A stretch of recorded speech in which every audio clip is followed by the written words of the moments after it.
So for me, because I had not gone for any test, I had gone way past a lump. I was now a mass, and I was a stage 3. Yes, I was a stage 3, and it had spread to the lymph nodes in my armpits. So that was that was a crazy time, and there was no pain. That's the thing. There was no pain whatsoever. Even from the lump, there was no pain. Yeah, there was no pain. If there was a pain, I would have said, "Oh, there's something wrong. There's something wrong somewhere." But I didn't feel tired. I didn't feel, I was still going to work. I was still doing my thing. I was still having my social activities. So that was what happened. So back to your question, it starts small, then it starts to grow. It multiplies.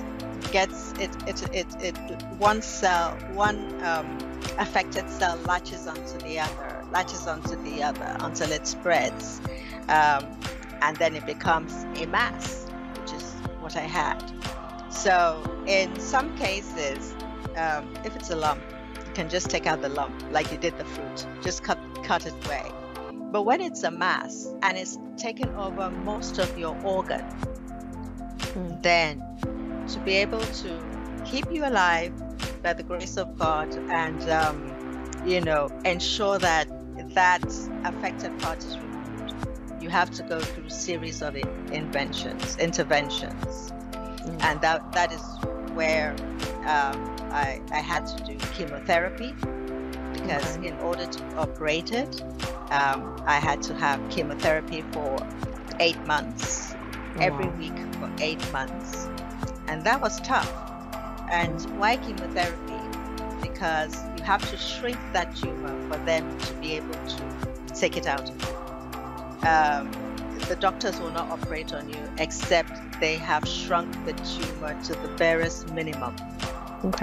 So that you're not bringing out a lot of blood. They don't want you bleeding incessantly. So they shrink it. And after that, after the 8 months, you have a time period for you to recover from chemo, because chemo is terrible.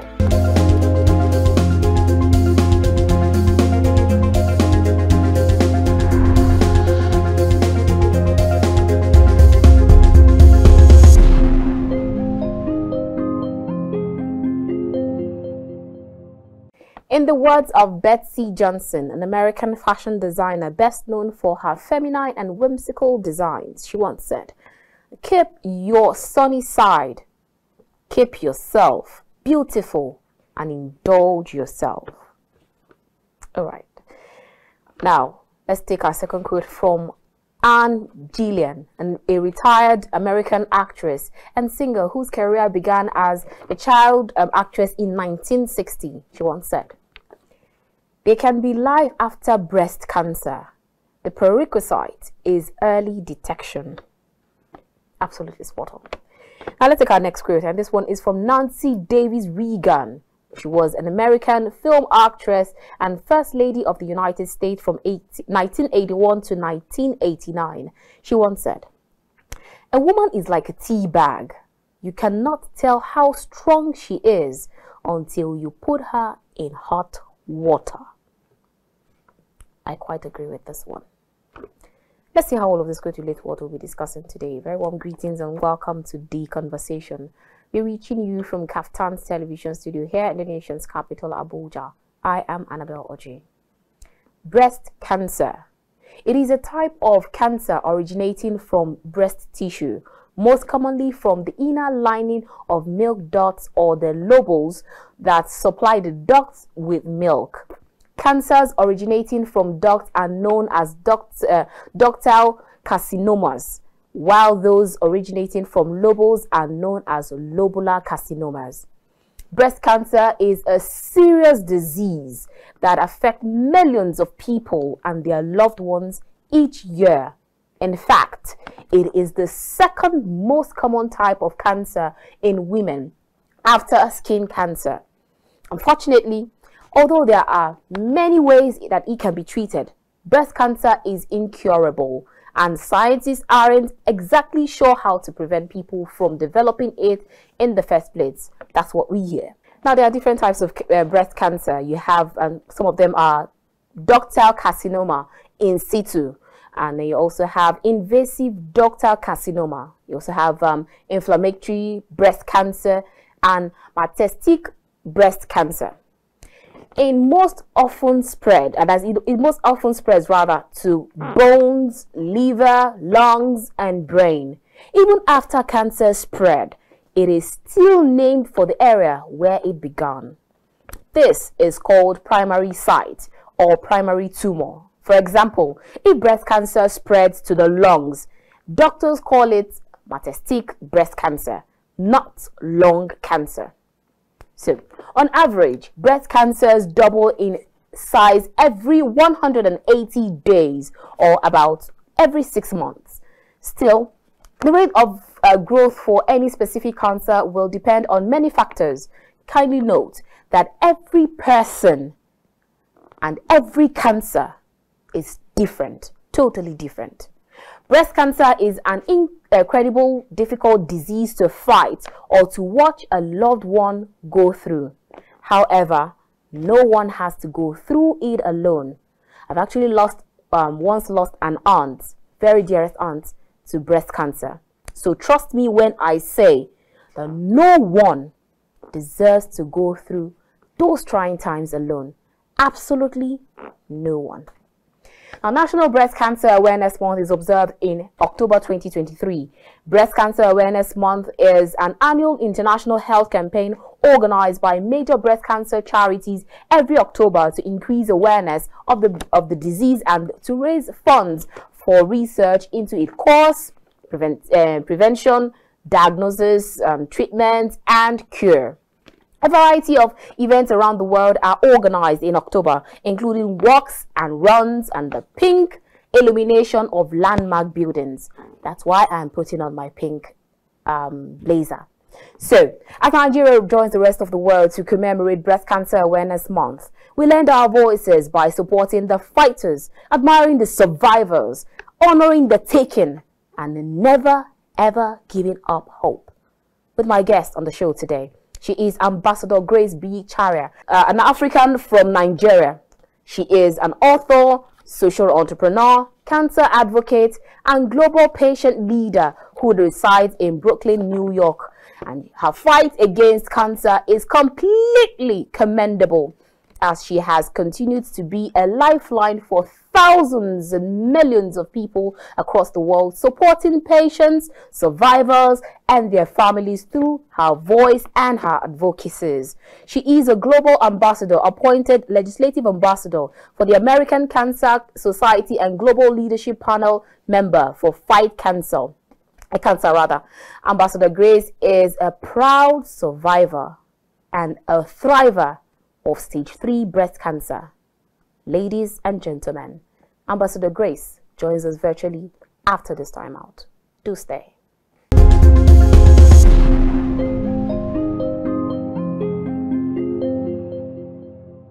Welcome back. If you just joined us, this is The Conversation. We're reaching you from Kaftan's television studio here in the nation's capital, Abuja. If you just joined us, you're right on time for the interview. Our guest of the show today is Ambassador Grace Charrier. She is a breast cancer survivor. She is an author. She is an amazing woman. It's good to have you on the show today, ma'am. Thank you so much, Annabelle, for having me.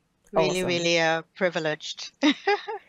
All right, now let's kickstart the conversation. Last year, I know that there are activities lined up for the month of that Breast Cancer Awareness Month. In terms of, we had the week 1, which was education, week 2, empowerment, week 3, action, week 4, community, then week 5, hope. How's it been for this commemorating Cancer Awareness Month since COVID-19 till now? Do you still have people showing up?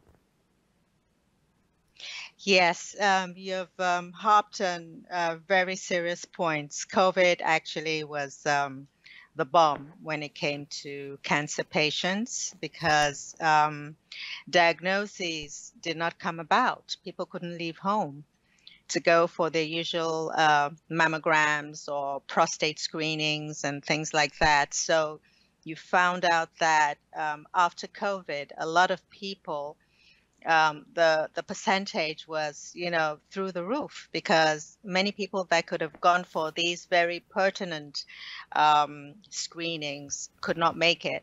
And so we found a lot of people were diagnosed with late stages of cancer, various cancers. And this is as a result of the COVID pandemic.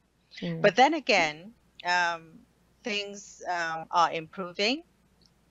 The thing that we do, that I do as a breast cancer survivor, is, to make sure that people are aware that it is necessary, regardless, to make an effort to go for their checks. My target is all cancers, because to me, all cancers matter. Even though I am a breast cancer survivor, on my journey, I met so many people who were diagnosed with several cancers, and we're in the same, everybody's wearing the same shoes. So I usually, most of the time, actually target men, because I have brothers, I have cousins who will, not even go for a checkup, even if they had a headache. And this is very, very important. We've lost so many people as regards that. So awareness. You can talk all you want, but action is it. This month is usually one of community outreach.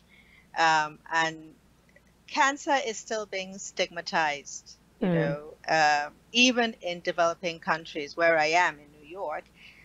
Cancer is still being stigmatized. So the more you talk about it, the more you let people know that it's okay to talk about it. So we continue with this awareness. All right.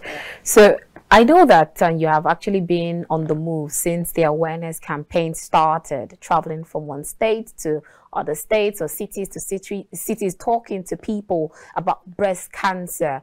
What kind of advocacy and conversation do you let out? Yes. Now we all know that cancer is no more hereditary. My mom didn't have it. My mother's side didn't have it. My father's side didn't have it. So I tell people that don't wait or say, oh, because my mother didn't have it or my father didn't have it, I can't have it. Cancer has become more environmental. It's based on our lifestyles now. It's what we eat. It's the water we drink. It's even the beauty products we use. So one has to be very careful. I tell them to, you're buying food, look at the packages. They say honey, non-sugar, but honey is sugar. Exactly. So these are things that I make people aware of, to say, listen, you don't have to have pain to nudge you, to say, oh, there's something wrong. When I was, I use my story. When I was diagnosed, I didn't have the usual textbook symptoms, itch, pain, whatever. How was I diagnosed? I fell in my bathroom, and then my doctor was confused and said, why did you fall? I said, I just passed out. So I call that fall a divine fall, because if I hadn't fallen, I didn't have the symptoms. I didn't have any pain. I didn't have any itch. I didn't have any discharge from nipple or whatever that they usually say are the symptoms.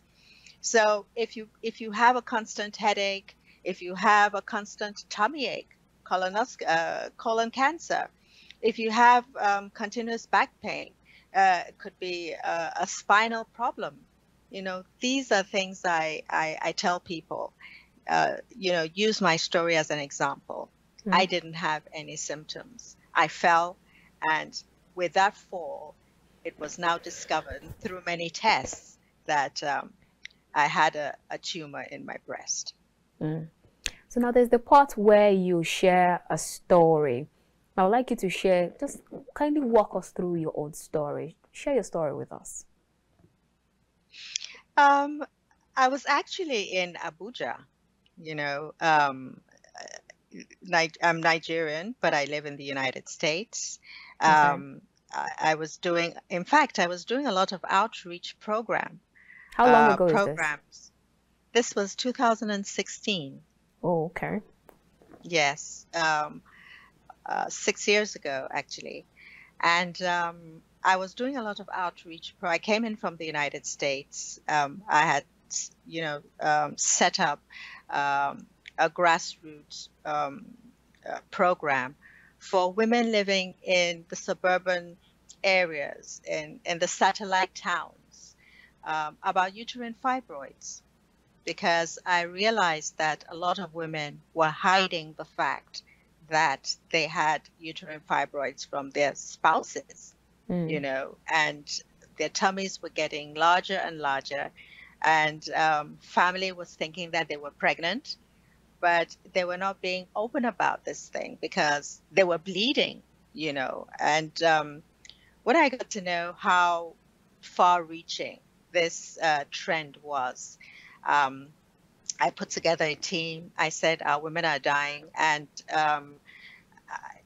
as a mother and of daughters, I had to say, listen, we have to start the advocacy from young children. If you're having painful menstruation, if you're having, if you're losing a lot of blood, more than what is usually, the The usual normal. output for menstruation, tell your mom, talk to someone, go and see a doctor immediately, because anemia starts and then you can perform your usual duties. So let's go back to the outreach program.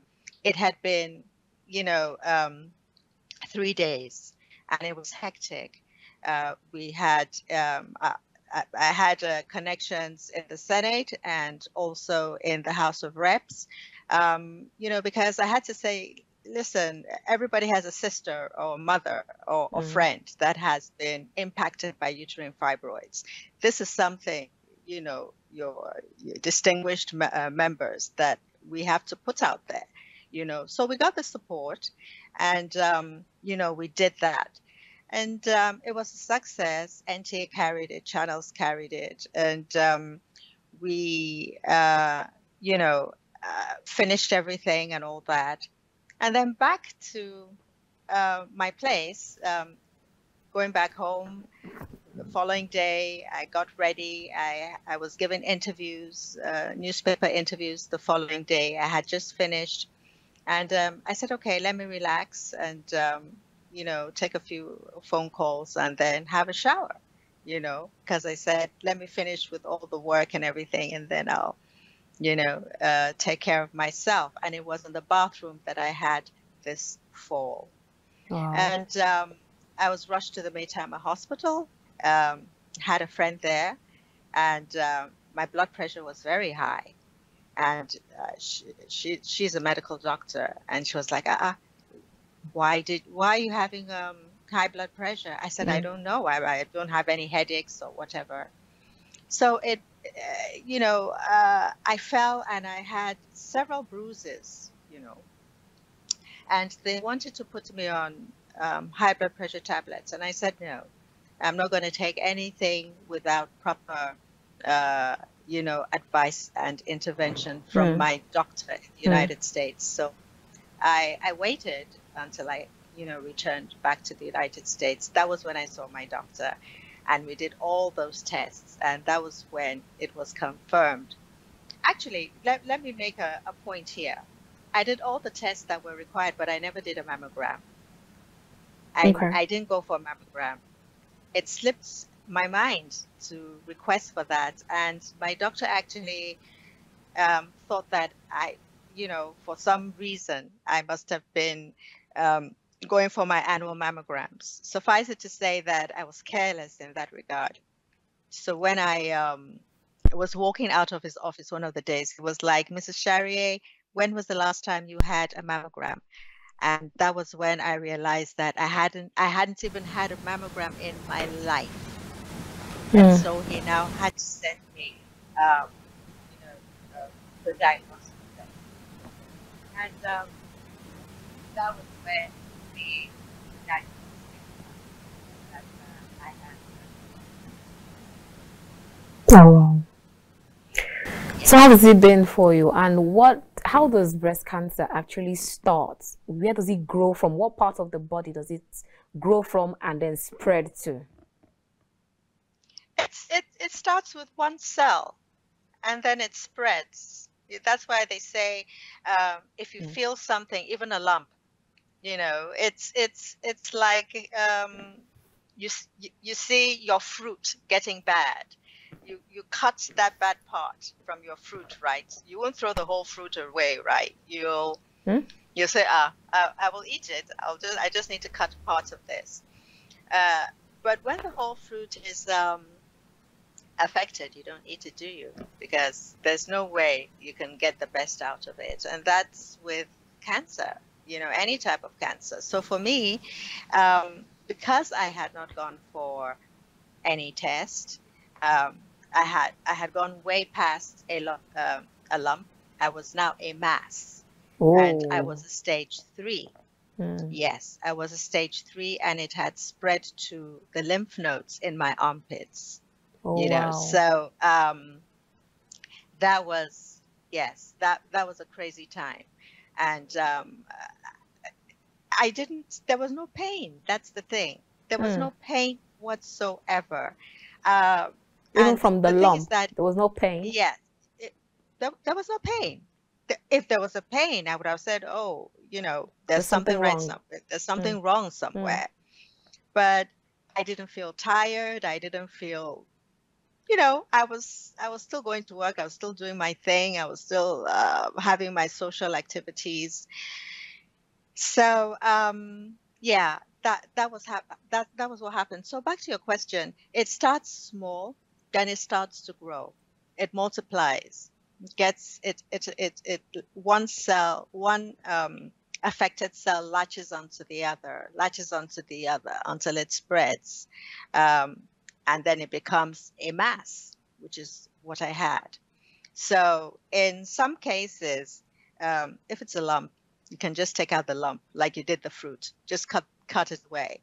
But when it's a mass and it's taken over most of your organ, then to be able to keep you alive by the grace of God and, ensure that affected part is removed, you have to go through a series of interventions. And that is where I had to do chemotherapy, because in order to be operated, I had to have chemotherapy for 8 months, every week for 8 months.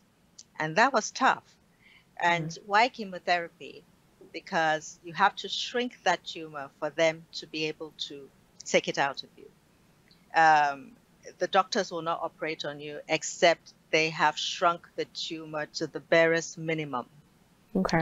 So that you're not bringing out a lot of blood. They don't want you bleeding incessantly. So they shrink it.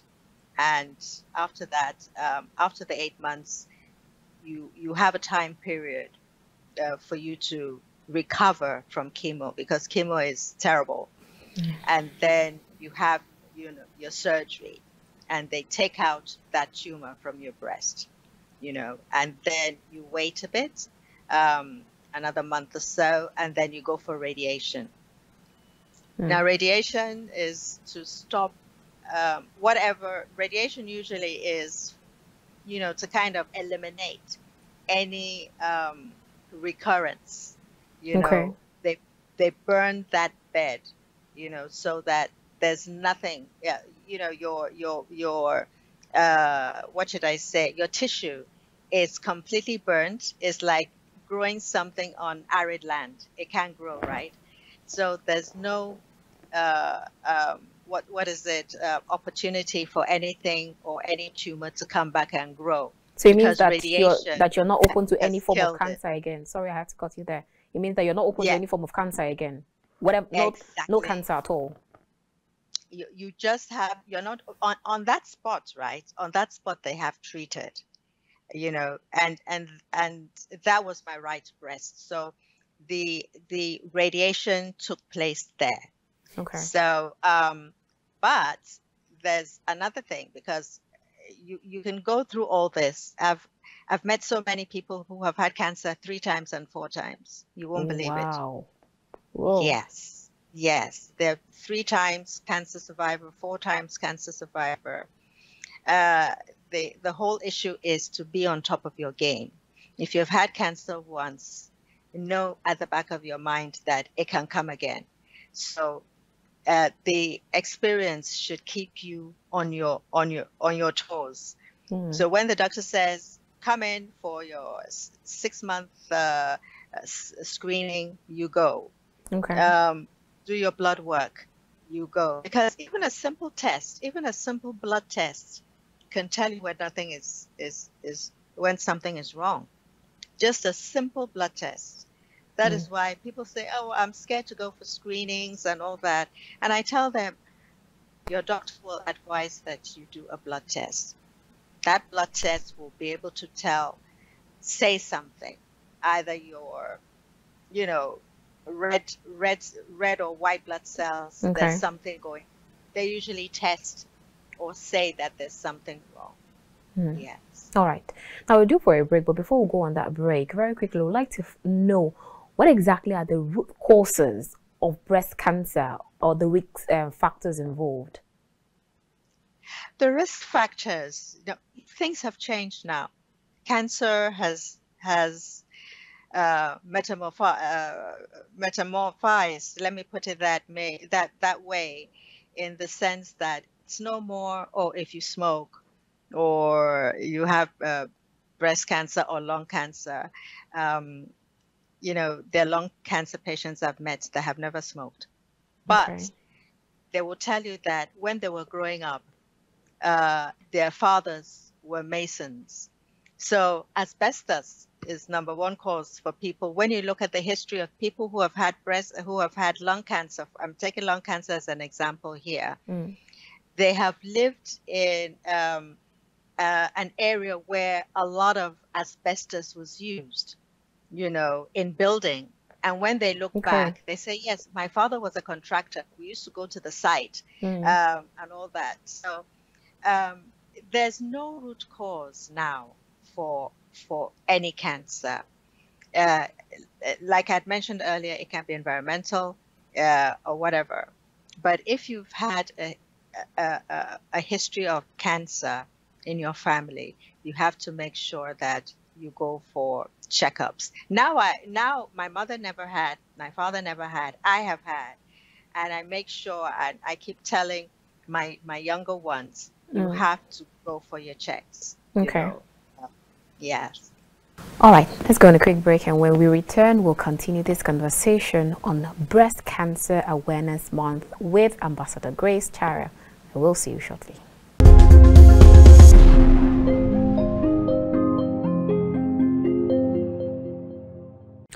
The United Nations Day is commemorated every 24th of October to mark the establishment of the global organization.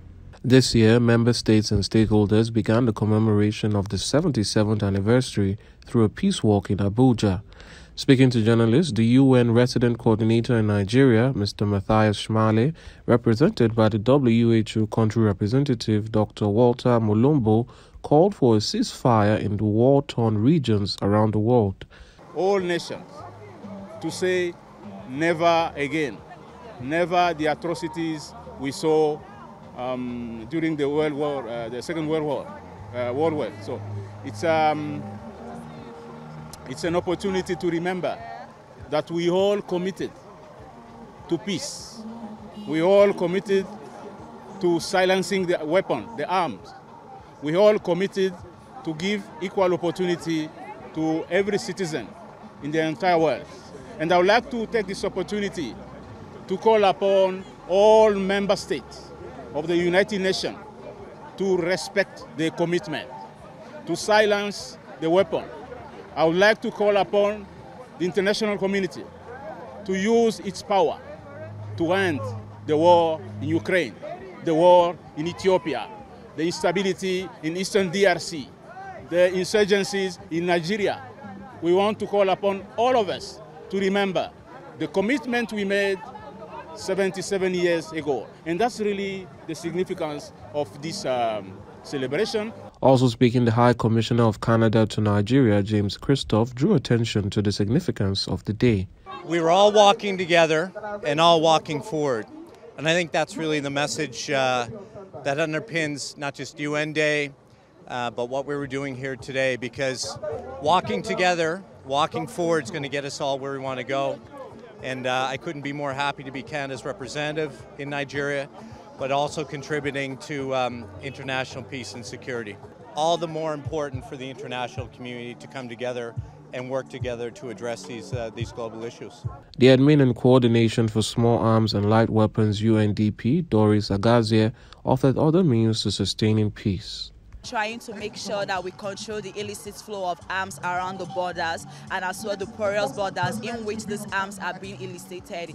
I think by doing this, the peace and security of the nation will really be achieved. The theme for the 2022 celebration is the UN and Nigeria Partnership for Peace, Prosperity and Sustainable Development. Amadine Ogbe.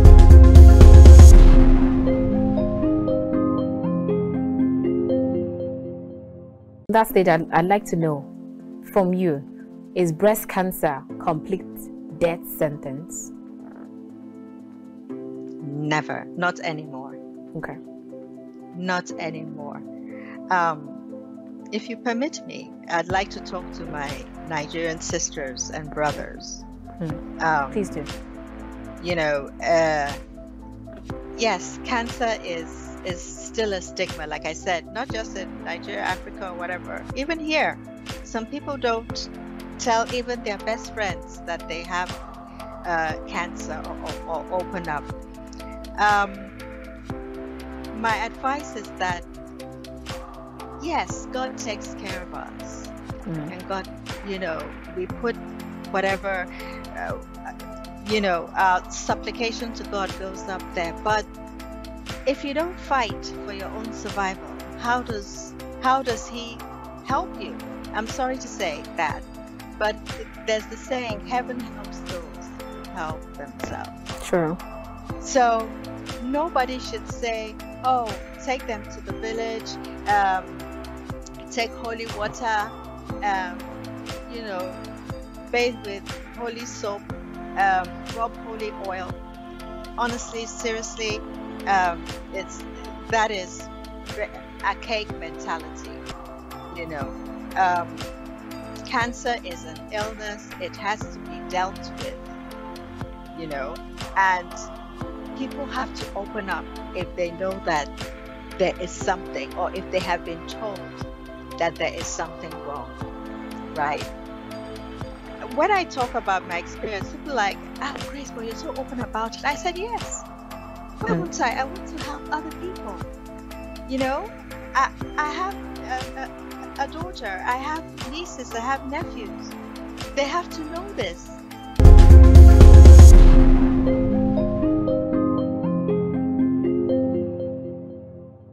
If you just joined us, this is The Conversation. We're reaching you from Kaftan's television studio here in the nation's capital, Abuja. If you just joined us, you've missed out on a whole lot, but then you can still join in the conversation. Our guest on the show today is Ambassador Grace Charrier. She is a breast cancer survivor, and we've been actually talking about quite a lot of things.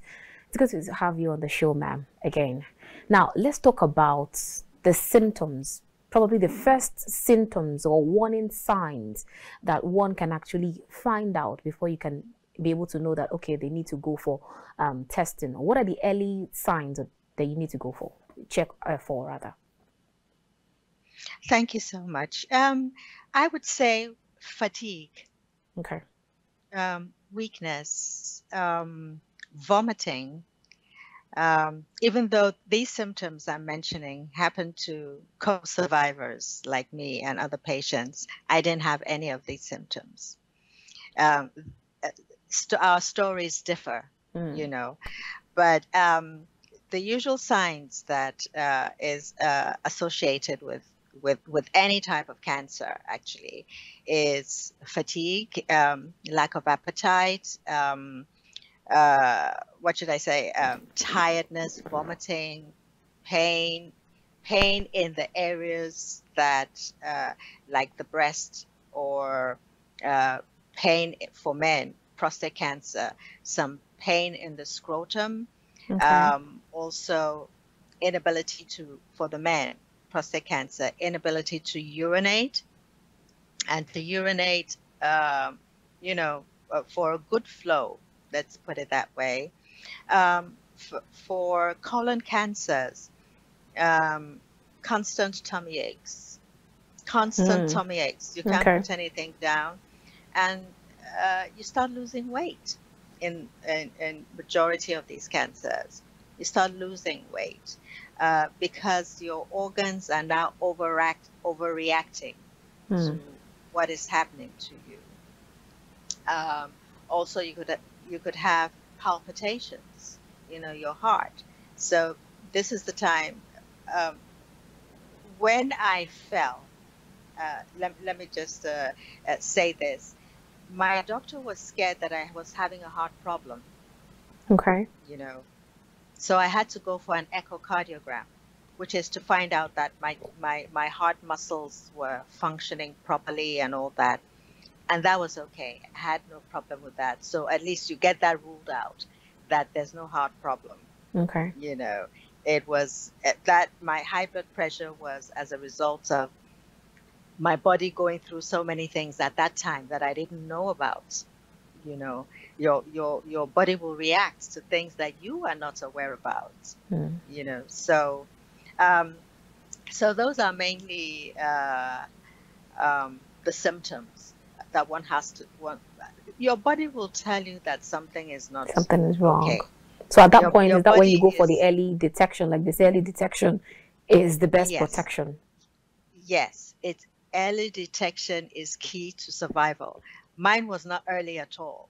Okay. But I was just so lucky that it had not spread to the other organs. You hear of the cancer spreading because it was my breast, and it had spread to my armpit, my lymph nodes in my armpit. Now, your lymph nodes actually, it's like the what should I say, factory of your body, because that's where your lymphatic drainage system is. It's like a factory. There has to be a flow of your fluids. Now, my lymph nodes were removed, and so I have limited lymph nodes doing the job in my lymphatic, my lymph nodes, in my lymph organs. So that means that I have to be drinking a lot of water to be able to pee very, very well. You have to, whether you have this issue or not, you have to drink water. Okay. Constantly to flush out toxins, waste. Okay. If you don't do that, you're giving your kidneys a lot of problems, because they need to expel that. That's why when a lot of people have renal failure, liver cancer, kidney cancer, it's things like that. It's not flushing out the toxins. You know what I mean? Then they sit in the kidneys, and then there's a buildup, and then after, you see somebody has to go for to have a dialysis, and that is where they try to flush out these things. But better late than never. As you said, and as we know, early detection is the key, really. If you feel something, say something. Go knock doctors' doors. Yeah. Awesome.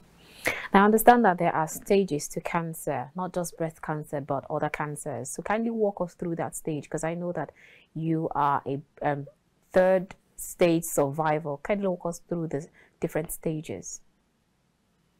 Yes. There's stage 0 to palliative. Let's put it that way. Okay. Stage 0 is when, something has been seen, and it's nothing serious.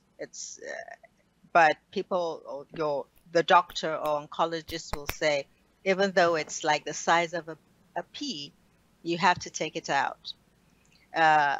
So there's no cause for alarm in that one. Stage 1 is the same thing. In fact, between stage 0 and stage 1 is relatively okay. Stage 1, 2 is these are the stages that you would say it's called a lump. Okay. So when people discover that they have something that is, that is a lump, you could actually, but it's not, it doesn't move. It's, it's stuck in one spot. Okay. It's not like a lymph node. If you check your armpits, your lymph node will move. It's normal. But if you have a lump and it's not moving, it's just in one position, then you know that there's a problem. There's something to be worried about, so to speak. Not necessarily, but it's something that should send you to the doctors. So same thing with stage 2. But stage 2, 3 are the times where it's seen. I mean, if you go for a screening, they can see the boom is staring in front of you. Okay. And they say, this just has to be taken out, so that it doesn't spread to the other organs. Unfortunately, mine spread to my armpits, but that's where we thank God, that's where it stayed. But stage 4 is when it spreads to other organs, to the bones. That's terrible. Terrible. To the livers, to your liver, to your stomach, even. There's stomach cancers that have been deduced from, a spread like this. So those are the ones that you wouldn't want anyone to have seriously, because I can imagine. you have to go through surgery and deal with it. That's stage 3 and stage 4. Now, palliative is when nothing can be done, but the doctors will try to see that the patient's end of their days is comfortable. They advise them to take care of their mental health. By this time, they have already accepted that, well, there's nothing to be done.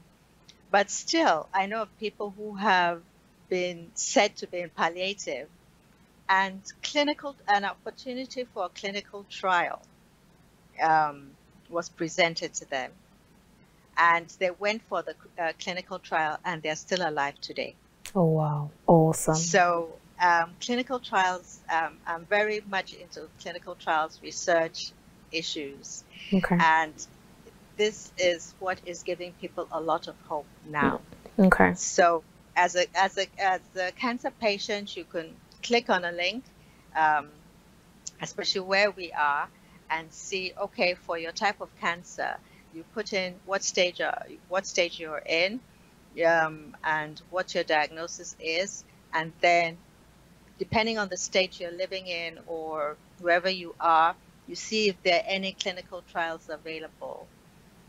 You note it down, you call those clinical trial sites and ask to speak to somebody, and they will tell you because the list is long. The list is long. People fight to be accepted into a clinical trial. Oh, wow.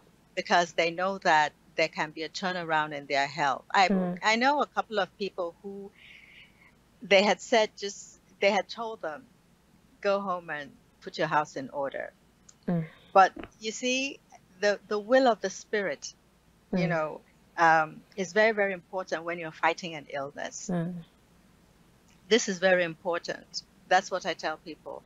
If you get a diagnosis like that and you just give up. You've already affected with your mental attitude in anything, not just illness or sickness, in anything. Okay. Once a bad news is presented to you, for me, I just take a deep breath and say, okay, I've accepted it. What next? What do we do? Okay. Let's make an effort to get out of this. So for those people that have gone through, who have been told that go home and put your house in order, refused for that to happen. And they said no. So they got, people together and said, let's look up. And they're still alive today. They're still telling their stories. 10 years later, 10 years later. So it's good to know. Awesome. Yes, that research. All right. Now, from that stage, I'd like to know from you, is breast cancer complete death sentence? Never. Not anymore. Okay. Not anymore. If you permit me, I'd like to talk to my Nigerian sisters and brothers. Please do. Yes, cancer is still a stigma, like I said, not just in Nigeria, Africa, or whatever. Even here, some people don't tell even their best friends that they have cancer or open up. My advice is that, yes, God takes care of us. And God, we put whatever, our supplication to God goes up there. But if you don't fight for your own survival, how does He help you? I'm sorry to say that, but there's the saying, heaven helps those who help themselves. True. So nobody should say, oh, take them to the village, take holy water, bathe with holy soap, rub holy oil. Honestly, seriously, that is archaic mentality. Cancer is an illness. It has to be dealt with, and people have to open up if they know that there is something, or if they have been told that there is something wrong, right? When I talk about my experience, people are like, oh, Grace, but you're so open about it. I said, yes. Why wouldn't I? I want to help other people. I have a daughter. I have nieces. I have nephews. They have to know this. I host a talk show as well. And there's a young man that was diagnosed with testicular cancer at 13. 13. You can imagine having your young son at 13 having testicular cancer. He can't have children, but he just got married and he adopted the child of his wife because he can't have children. One testicle was removed, and that was presented at late stage. Oh, wow. So for my people, please, if you see something, don't hide it. Okay. The thing is that dealing with cancer in Africa is very expensive. It's very, very expensive. So a lot of people would say, okay, rather than spend that money curing myself, let me put the money aside for my family.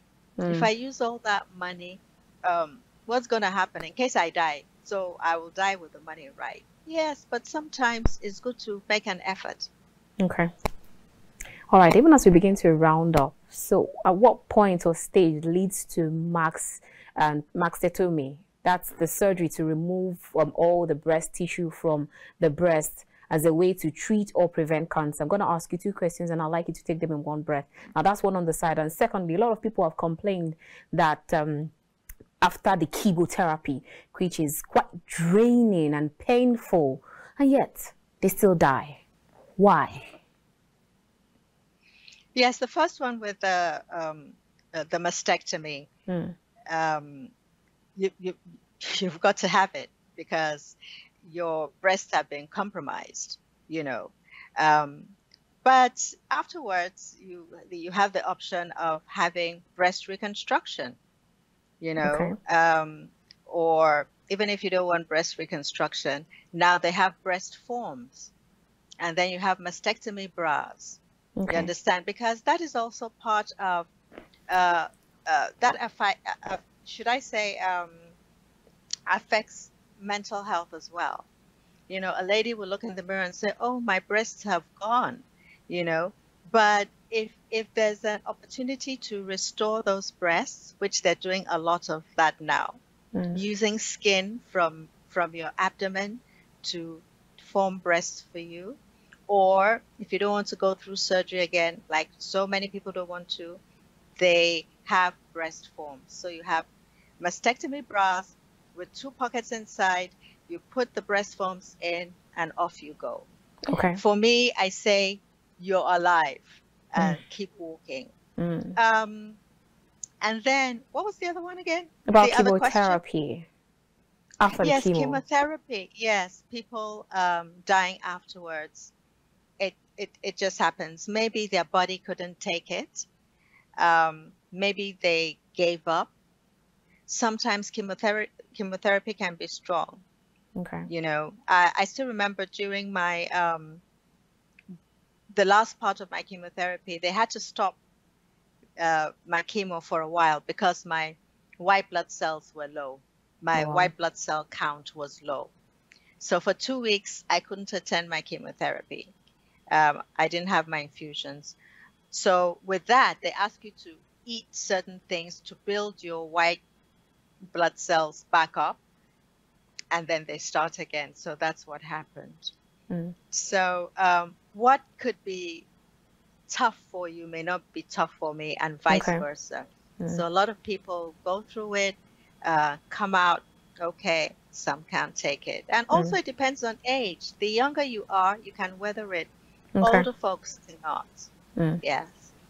All right, I would have loved to ask you the treatment method or the diet that one has to go through, but then our time is fast spent. But now let's, for those who are watching us right now, and they would like to do like a home check, kindly show us the places that they need to observe, the positions that they need to maintain, so that they can at least know when it is time to go for an urgent action. That's one on the side. And then secondly, does any lump you find in the breast have to be cancerous? Yes. First one is, like in the shower, you'll, of course, you have soap, and everything, and you go under the breast, check everywhere. This is where you check here like this, because you're sliding over, so the palm of your hand is much more sensitive, to feeling than if you did it without soap. So you go over, several times, and then if you feel something, like you said, if you feel a lump or something, it doesn't necessarily mean that it's breast cancer. It could be a cyst. Sometimes young girls who are, hormones play a part in this as well. Some people who are probably going through menopause, they can have, some kind of hardened tissue. Young girls or young women who are even breastfeeding or something can have, but not to scare anybody, not every lump, lump that you feel is cancer. But I always say, whatever you feel, and your mind should tell, when your mind keeps nagging you, Grace, go see this, Grace, go see that, Annabelle, go see this, go see that. Your mind is your sixth sense to me. And when my sixth sense talks a lot to me, I know that there's some action I have to take. All right. So if you're having that, or if you feel anything, please go to the doctor immediately.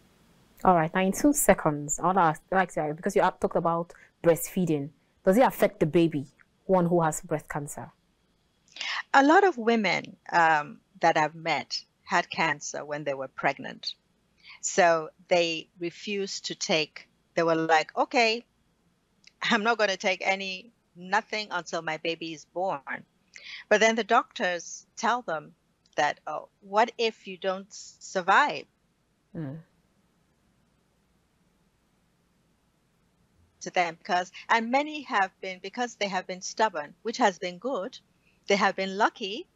They have had that baby, and the cancer over the 9-month period did not spread aggressively. They were still able to come to give birth to their child and start chemo. All right. You won't believe it. Yes. Like they say, miracle still works. Thank you so much for your time with us, Ambassador Grace Charrier. It's been a wonderful time having this talk with you, and thank you so much for schooling us on breast cancer and cancer generally. Thank you so much, Annabelle. I'm really, really happy to have, done my best. Thank you for having me. Awesome. Thank you so much.